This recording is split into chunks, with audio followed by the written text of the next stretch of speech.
In today's video, I'm going to show you how you can make the best and most perfect meal for your partner for Valentine's Day. This is not only just a meal that you can make only for Valentine's Day or any special occasion. This is a meal that you can make for your family at any given time. But for the season of the holiday being Valentine's Day, this is the perfect meal. Some steak, some lemon potatoes, and some asparagus. This really brings home the message of love. Thank you guys for watching, and I hope you enjoy the rest of the video. So in order to make this recipe, here's what you're going to need. You're going to need some asparagus, some ribeye steak. You can get kind of any type of steak that you prefer, but we're just going to go with ribeye today because that's what I was able to find. You're going to go and grab yourself some petite little potatoes. I like them red and white. It kind of adds more dynamic to the plate. I like those.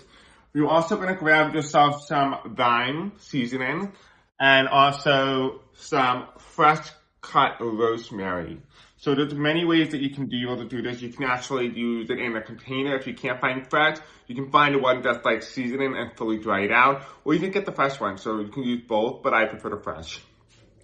You also want to grab yourself some garlic cloves. Now there's a lot of things that we're going to be using in today's video. Some of the stuff that I'm suggesting to you right now might not even be used. We have 100% lemon juice. I'm not going to sit here and try to juice out a lemon where I can just get it in the container. You might be using a Worcestershire sauce, not 100% sure if we will. We'll also be using some chopped onions. That's something that's definitely going to be used.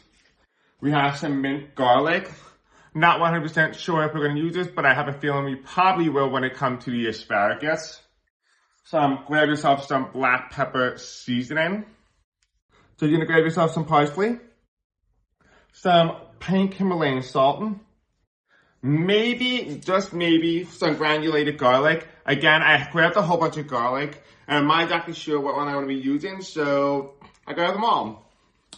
Anyway, that's all the ingredients that you're going to need. It's pretty simple, pretty straightforward. Let's get cooking. Okay, so first thing you're going to want to do is wash these potatoes and asparagus. I'll be back in a moment. Alright, I'm back. I just got finished washing my little petite potatoes and some asparagus. We're going to set the asparagus aside for right now. This is going to be for later. It's going to be a lot easier to cook the asparagus than it is for the little petite potatoes. So now the next thing you're going to do is you're going to grab yourself a cutting board and a knife.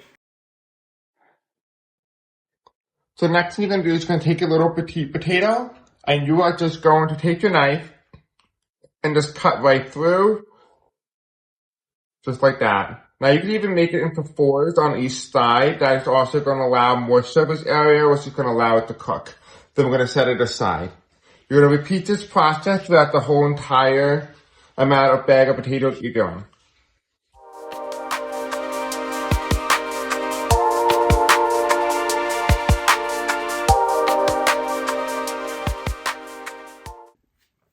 Okay, so now the next thing you're going to do is after you chop your potatoes, is essentially grab yourself a clear bowl or any type of bowl for that matter. And we're going to pour in our potatoes and start seasoning them.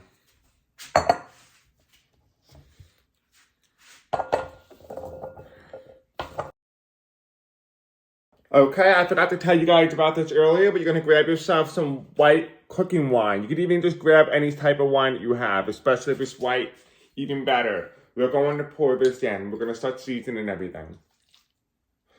All right. I feel like we need a little bit more wine.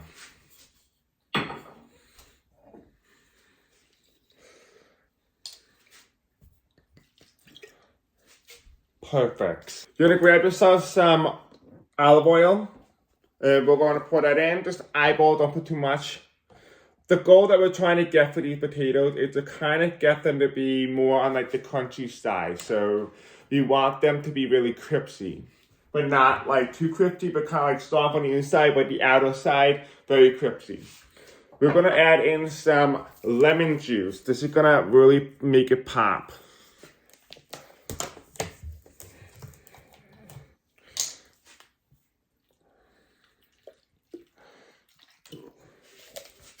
That seems like enough. Remember, we want them to kind of taste like lemons, so we want to make sure it's noticeable keynote. The next thing you're going to add is some parsley.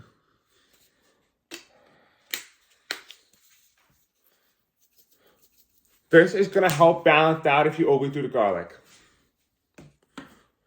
You're going to add in some pink Himalayan salt.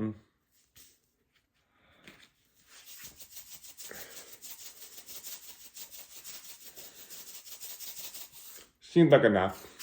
We're going to add in some black pepper.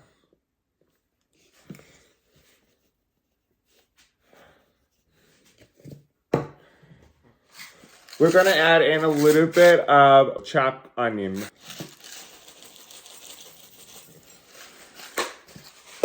So now you have a choice. You can either use garlic cloves, you can use minced garlic, or you can use granulated garlic. Whatever one you prefer to use. For me, I'm going to do kind of like a little mixture. I'm going to do some minced garlic and some granulated garlic.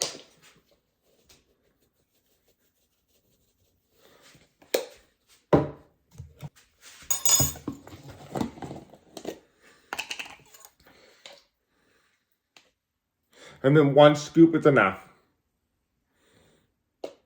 Maybe 2 scoops. Think about right. Then what you're going to do is you're going to take your spoon and you're going to mix it in.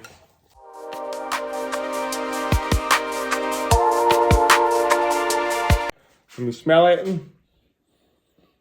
Oh, it smells so amazing. This is going to taste phenomenal later on. Now, you can either have, like, after it's fully cooked, just sprinkle on some Parmesan for final touches. Okay, so now you're going to grab yourself a sheet pan. I'm going to use one of these. This is made for a conventional oven. We're going to set the temperature about 350 degrees Fahrenheit for about 15 minutes and check on it.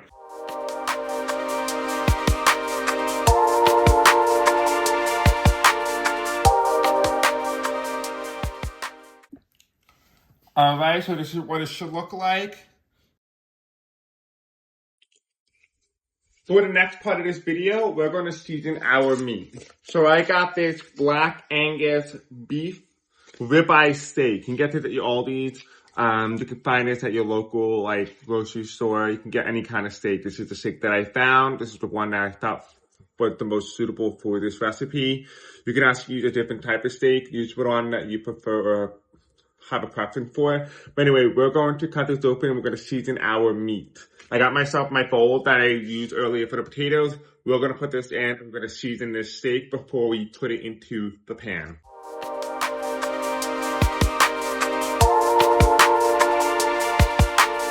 Okay, so you can see that we have our piece of meat.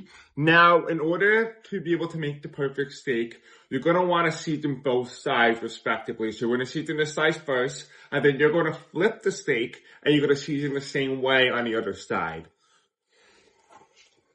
The first thing that we're going to do is we're going to take some chopped onions. We're just going to put it in here. Even if it doesn't go onto the steak, it's fine. But it's going to be added more into the pan that we're using. Okay? We're going to season it with some black pepper. You're going to use some pink Himalayan salt. You're going to use some parsley. This is going to help balance out some of the garlic that you added onto the steak. And then you're going to finish with some granulated garlic. Okay. All right, now the next thing you're going to want to do is you're going to take your hand and rub it in, make sure it's all in there, and then you're going to flip over the piece of meat and you're going to do the same thing. All right, give it a nice slap if you can. I'm messing with you. You don't need to slap your meat, but who am I to tell you what to do? All right, so I'm going to repeat this process. I'm going to clean my hands first, and then I'll see you guys in a moment.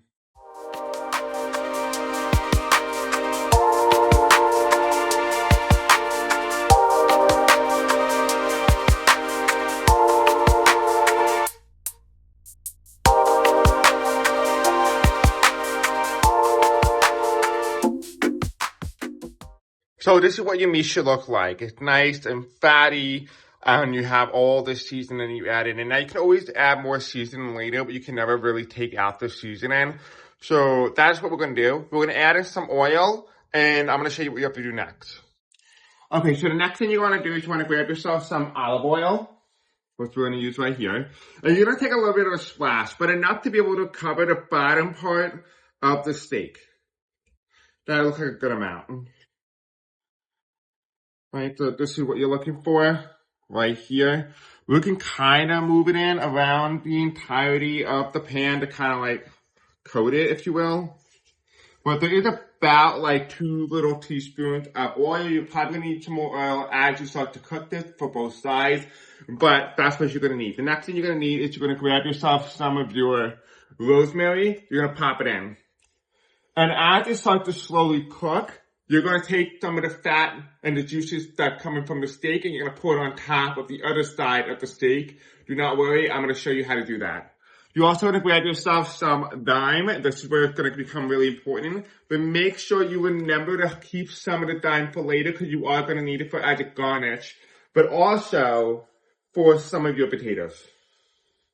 Alright, we're going to put this in here as well. This is going to really pop the flavor out really, really well. And if you think that we're done, we're not just yet. We're going to grab ourselves some of our garlic cloves. We're going to pop in about 3 garlic cloves. Well, it's exactly 3 that went in there, but we're going to add 1 more. So 4 garlic cloves instead. Alright, that looks pretty good. And then we also have some white wine, cooking wine. I'm going to add a very little bit of a smidget of this, and that should be enough for right now. That looks like a good amount, like a little splash. Alright. We're going to mix all this in. And we're going to put it on the stove. Kind of see here we have everything you need. I'm going to show you in a minute what it really looks like. I cannot wait to get cooking. So as you can kind of see, this is what it looks like. We have the rosemary, we have the garlic, we have the white wine, cooking wine, we have some oil, and we have some thyme. We're going to pop in our steak and put it on medium heat for right now, and then once it starts cooking, we're going to lower it onto simmer so we get a nice crispy outside without cooking it way too fast. Now we got our piece of meat, we're going to layer in very carefully.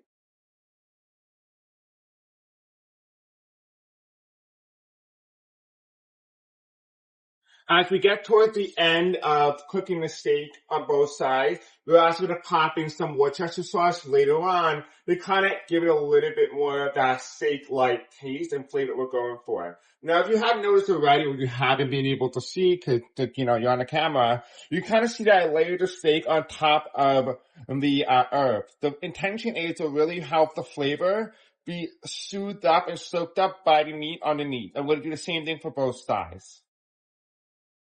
So I don't know if you guys can see already, but you can kind of see all the oil kind of jumping out. We have our little strainer thing. It's meant to really collect some of the oil that comes out, but because it is a specific dish, it is somehow escaping from the top. But anyway, we're going to let it cook for about another 2 more minutes on medium, and then we're going to put it on simmer and let it slowly cook and absorb all that flavor that we want it to. We're going to flip it over for the other side in a couple of minutes. And then I'll check back in a moment. Okay, now we're officially ready to flip the steak over on the other side.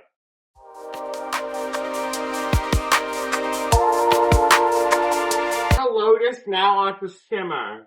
And so it's going to allow us to kind of work with the steak without getting splashed continuously. And it keeps the content inside the pan from getting overheated and burnt. That's not what we want.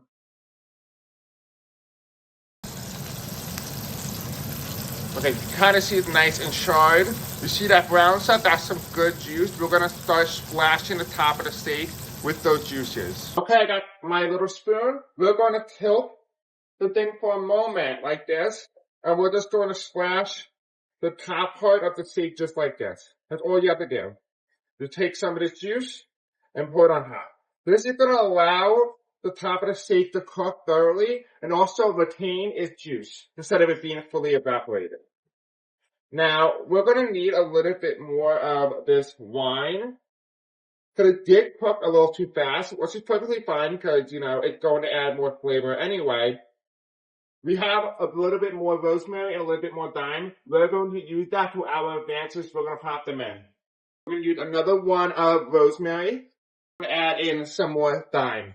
Now, you can add in more garlic if you prefer, which I'm going to actually do. This is going to really help us bring out more of that flavor that we're looking for. Now, we're going to add in about 3 more garlic cloves. And to really bring down and really bring home that onion flavor, we're going to add in some more onion. This is going to really kind of caramelize it a bit, which is what we're looking for. Now, because you can kind of tell the outer layer of the steak is kind of pretty much cooked, we're going to slowly cook it on the pan so the flavor can really build up. Now, this would also be the moment where you're going to add in some Worcestershire sauce. So what you're going to do is you're going to add it on top of the steak itself, so it kind of gets some of that flavor in it. And then you're going to add it into the pan and stuff. That seems like a good amount. To force it to allow to keep cooking, we're going to add slightly a little bit more oil, not a lot, because we want the fat from the steak itself to really start melting and start really bringing in the juice. We want that to be the main center here. And then a little bit more of Hollandaise white wine, cooking wine. You're just going to add that on top of the steak itself. You're going to add in some more pink Himalayan salt. Now what we're going to do is we're going to take some of this juices that we just created and just pour it on top of the steak. Just like that. And we're going to slowly let this cook. So we're going to put this on low and let it cook very slow. We're going to move this back on the hot side. And we're going to cook on low. And we're going to keep an eye on it. And in the meantime, we're going to tend to the potatoes. So as you can kind of tell, it's been about roughly 15 minutes. As you look through the potatoes, it looks really good. It's nice, it's crispy, it smells amazing. I bet you even stop. We're going to give it a taste test and see if we need to season it some more. And then we can either add it onto the tray that I was talking about earlier to kind of give it that crispy flavor, or you could keep it as is and just let it run for another 15 minutes at 350 degrees Fahrenheit on air fryer mode and let the outer side on the upper part crisp up. We're going to give it a taste test in the meantime. Okay, so we're going to get the potatoes a taste test, kind of see what it tastes like so we know what we're working with. I'm going to grab the one on the bottom. It smells so good. Here, take a look at the potatoes. Kind of see what it looks like. It looks nice and well seasoned. Let's see if it tastes the way it looks. Okay. It really tastes the lemon, so that's really good. That's a really great sign.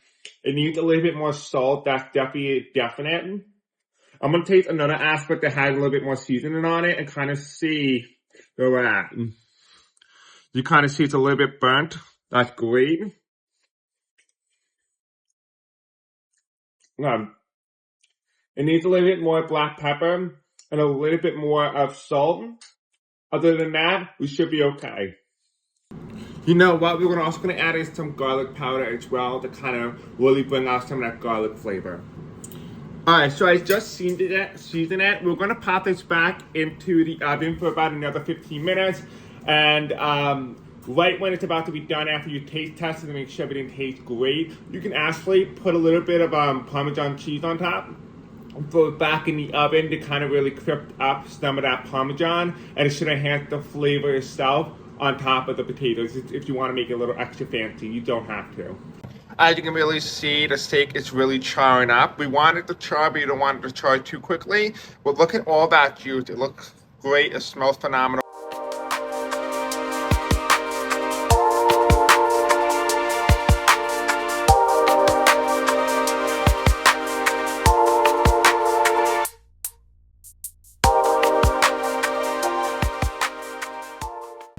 Now, if you look closer, you can kind of see that char effect. That is what we're looking for. Okay, so we're going to do a temperature check for the steak. Now, if you want to have rare, it's going to be around like 140 degrees Fahrenheit, 145 for medium rare. And if you want to be this medium, you're going to want the temperature to be roughly around 160. And well done for the steak, you're going to want the temperature to be around 170 degrees Fahrenheit.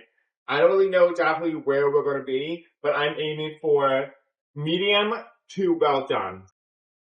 And we're going to get to the part where there's like the least amount of bone and more fat. No, not more fat, but where more meat is. We're going to insert the thermometer in, if I can even get it inside. And you don't want the thermometer to be in the pan because it's going to give a false reading. Okay, so the temperature of the steak is actually cooked. We are actually at well done. So we're done. So the steak is done. We're going to plate this down and plate it. In the meantime, we're going to do our asparagus. We are officially ready for our asparagus. I set aside the steak to let it cool down. In the meantime, we're going to pop some of our asparagus into the pan, and then we'll start adding some oil. So I take out a bundle, and just kind of do it in intervals. You don't have to do all of them. I'm doing all of them because I'm feeding a family of 4. But you can just essentially just put what you think you need.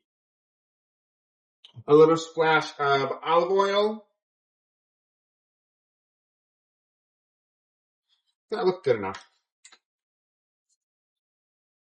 And then start to season to your preference. We're going to add a little bit of more of that chopped onion. I really like it. It tastes great. It's a great way until you have to constantly be crying when you're cutting onions. And then you're going to add in some minced garlic. Now, you don't have to add too much oil, particularly because this garlic already has a lot of oil to begin with. So you don't want to add too much to it. We're going to take a big scoop and plop it in. Kind of like mix it a little bit. Start adding some of your black pepper. Some parsley. And of course, some pink Himalayan salt. Take your spoon that you use when you're dipping in the garlic, and you're just going to slightly move it around so all of it gets lathered in some of that seasoning and the oil. So you can also add some cocoa wine to this, or even better yet, some lemon juice. I'm not going to add the lemon juice. I feel like I want the potatoes to really bring out some of that lemon juice. We're going to leave this as and let this be a little bit more on the simple side. And then the next thing you're going to want to do now that we have this all in place, we are going to put this temperature up to around medium. Okay, and let this cook. Now get a glass lid and cover it so it kind of becomes a little bit steamy. So even the area that's not on the stove evenly gets cooked. Okay, so we'll take a look at our asparagus. I lowered the temperature down to about almost to extra low. We're going to take a look at it and kind of see where we're at. Okay.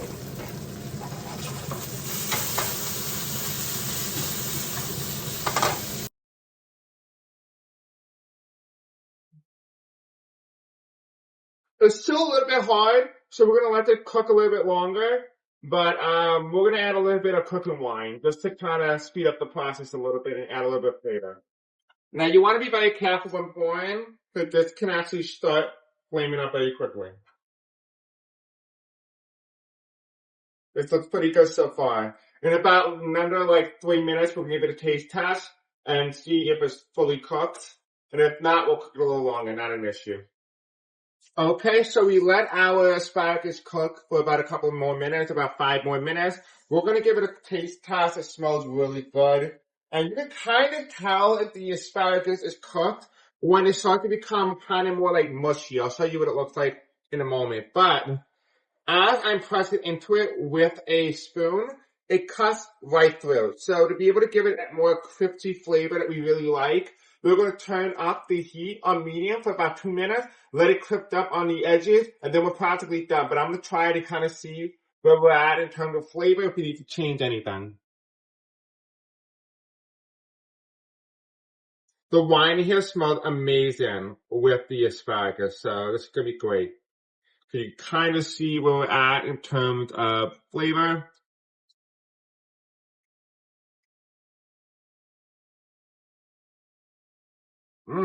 It's good. Has a little bit of a tang to it, which is perfect.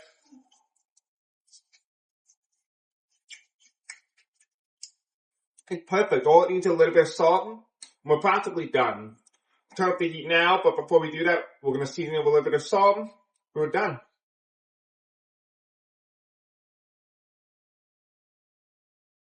So as you can kind of tell, as I move the asparagus, it's not as hard, it's not as fibrous. It's just practically a little mushy, which is exactly how you know it's cooked. But on the edges, we want it to be a little bit burnt just like that. So we kind of crimped it up a little bit more. So we're gonna put this on medium for about a minute or so and see where we're at. Okay, so our asparagus is done. We're going to take the lid off and we're gonna start plating our asparagus on the dinner plate.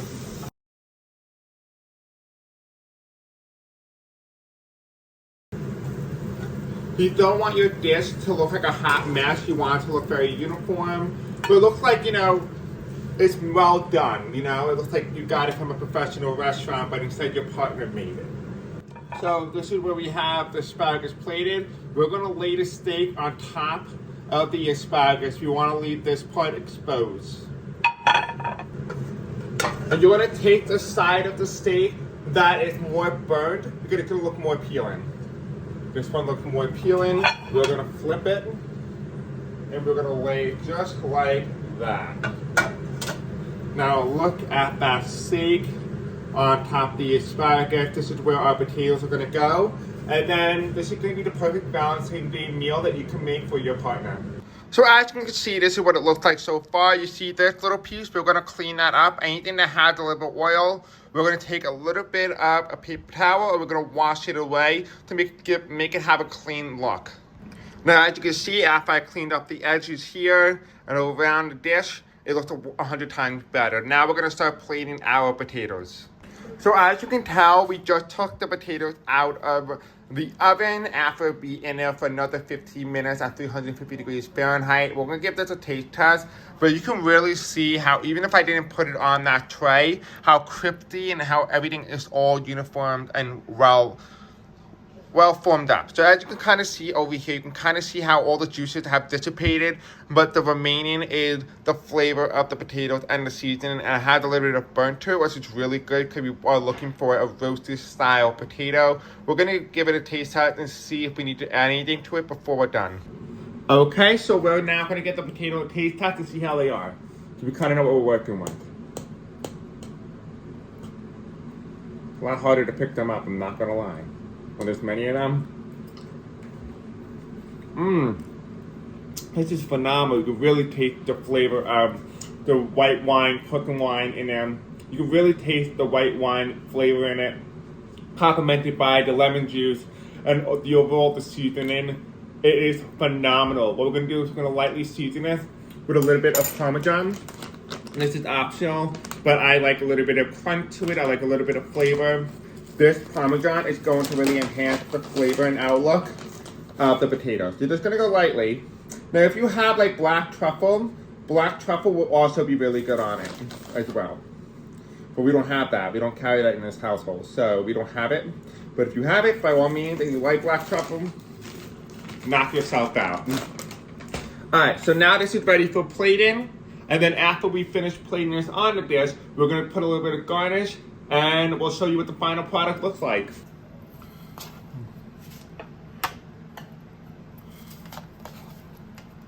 Now you want to make the dish to look as presentable as possible, so try to keep all the toppings in one area. Oh, this smells amazing. Just like that. So as you can see, look how presentable the dish looks. This is something that you would get at a nice restaurant. We're now going to finish it with a little bit of garnish. And just like that, we elevated the dish from just something so simple. This is perfect for Valentine's Day, anything you want to make. This is the elevated dish. This is the final product. You're probably wondering, is this even good? Especially since you're going to be making this for your partner. You want to really know if this meal is going to taste any good. So let's go ahead, let's give it a try. We already know what the potatoes taste like, so we're just going to bypass that for the moment. We're going to go straight into the steak.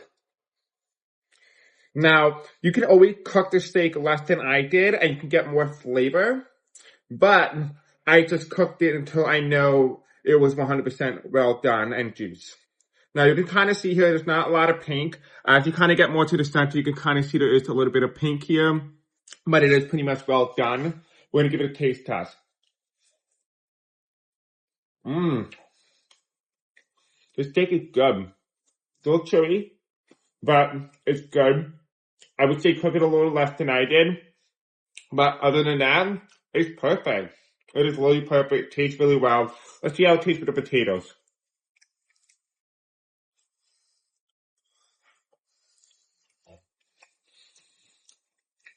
Mmm.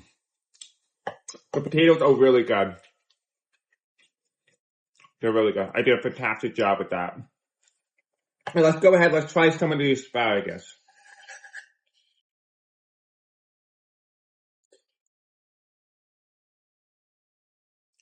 Mmm.